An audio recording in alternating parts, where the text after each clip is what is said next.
Luli live Kyambogo Mobs bali mu kunoonya akalulu ka Guild President agenda okubeera ng'akulemberamu bayizi banne. Kibiina ki National Unity Platform olwaleero kikyankalanyiza Mobs era ng'embeera nga bw'ogiraba bw'esiibye nga yabunkenke nnyo. Ebbugumu ly'amaanyi nnyo wakati wa munnakibiina ki National Unity Platform ne munnakibiina kya DP be basinze okuteekawo okuvuganya okw'amaanyi, naye era nga bw'eri National Unity Platform okimanyi nti yo weebeera buli muntu abeera nga talina kyakigamba. Kyova olaba nti bannakibiina ki National Unity Platform olwaleero be basazeeko buli w'otunula be baliwo. Bagamba nti NUP yeeyina okukwata obuyinza era ng'enteekateeka ziri mu ggiya nga n'abakulu mu kibiina bagendayo ne bayambako ku bantu bano okubawenjezaako akalulu. Kyova olaba nti omukolo ogubadde gw'amaanyi nnyo ddala.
gwe yakatuka ku Lujo TV tuli ku Mobs University era nga tuli mu kunoonya kaluka ba grade present nga oli ku live ku Lujo TV.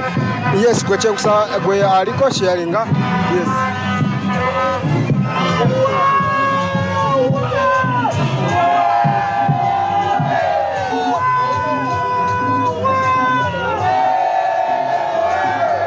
Someone